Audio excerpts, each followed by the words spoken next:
তারাবির সালাতের রাকাত বিতর্ক এড়িয়ে চলুন। রাকাত নিয়ে বিতর্ক করবেন না। 8 রাকাত 20 রাকাত নিয়ে যে মারামারি এই দেশে, এটা শয়তানের ফন্দি। চিল্লায় বলেন, এটা কার ফন্দি? আমরা 20 রাকাত পড়ি, আপনারা হয়তো 8 রাকাত পড়েন, কোনো অসুবিধা নাই। আমরা যারা 20 রাকাত আমরা পড়তেছি, আমরা 20 রাকাতের কথাই বলি। 20 রাকাত আমরা পড়বো আজীবন।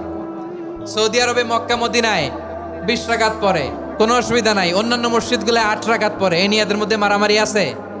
হ্যাঁ, এই জন্য রাকাত বিতর্ক এড়িয়ে চলবেন। প্রিয় ভাইয়েরা, আপনার আমল আল্লাহর কাছে কবুল হবে সংখ্যার বিচারে না উত্তমতার বিচারে? বলেন তো, সংখ্যার বিচারে না উত্তমতার বিচারে?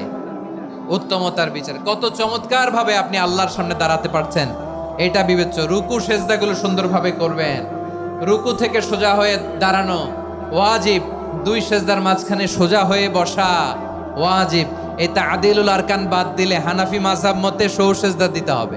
অন্য মাযহাব মতে নামাজই হবে না, আপনার নামাজই হবে না। এই জন্য ধীরস্থির ভাবে তারাবির সালাত যেন আমরা আদায় করি। পারা যাবে তো ইনশাআল্লাহ?